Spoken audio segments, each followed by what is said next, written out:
Alright, so about a week and a half ago, I would say, we had the 35th anniversary stream for Sonic, and in my honest opinion, just like everybody else, I thought the entire thing was really great. You know, they raised a lot of money for charity. I know a lot of people wanted to see some new info about a new game, and I understand it, but I thought the event itself was pretty cool.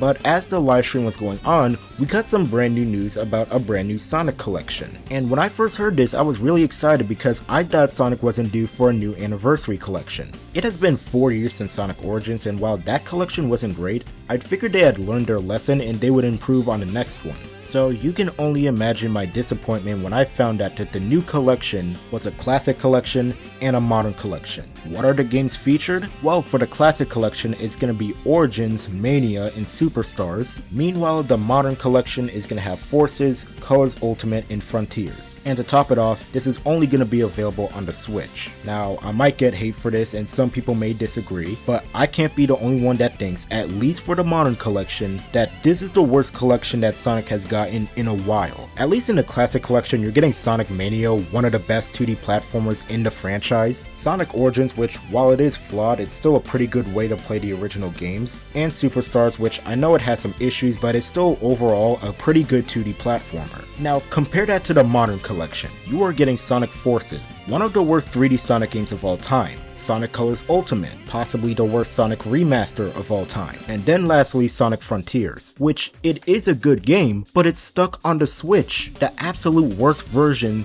for all of these games. And as somebody who has had the misfortune to play all three of these versions on the Switch, I do not think this collection is worth $50 that they are advertising. And heck, in the same livestream they announced Sonic Frontiers Definitive Edition, one of the best kept secrets in Sonic's history. So if you have a Switch too, what's so compelling about this compilation when you could just get the Definitive Edition and the other two games when they're on sale? Like maybe the reversible cover, but is that really worth spending $50? Like I guess this could be good for like little kids that don't really care about frame rates or graphics and they just want to play Sonic on the Switch. But once again, you could just wait for a sale and get all of these games and save yourself a couple of bucks. Like the only saving grace for this collection was if Forces, Colors Ultimate, and even Superstars got free Switch 2 updates. At the very least, have the three games run at 1080p 60 FPS. And in the case of Frontiers, just bundle it in with the Definitive Edition. It's still not the greatest thing ever, but at least it's something for Switch 2 owners. But aside from the sheer absurdity of the collection,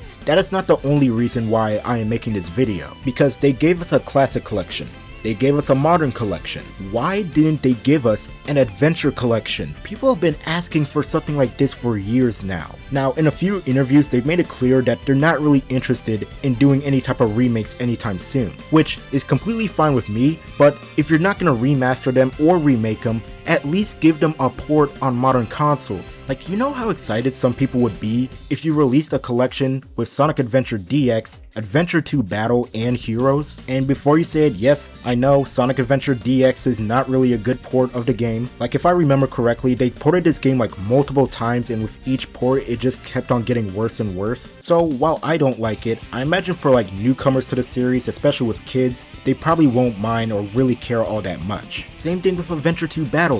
This is their most popular Sonic game. Heck, the third movie was literally based off of this game, so you could only imagine how many people would probably want to play the game after seeing that movie. And with Sonic Movie 4 literally coming out next year, and Metal Sonic is the antagonist for Sonic Heroes, an adventure collection would have been the biggest slam dunk for them ever, especially since Sonic Heroes has yet to see a re-release so far. And if you can't do the adventure collection, why not an advanced collection? Whether it's just a lazy port job or an actual remaster like Origins, I know people would have loved to have these games on a modern system. Now, the opportunity for that to happen is still there. This anniversary is still ongoing, and I imagine they're not going to end it without announcing the next mainline game. So there is a possibility that they can do something similar to the 2021 Sonic Central, where in that not only did they announce Sonic Origins, but they also teased the next mainline game. Part of me honestly believes something like that will happen, but I don't know, it's hard to predict this series sometimes. But yeah, other than that, that's really all I wanted to talk about. It's just that whole announcement for that collection just kind of caught me off guard, and I didn't really think about it until like much later. But with that, I hope you guys enjoyed the video.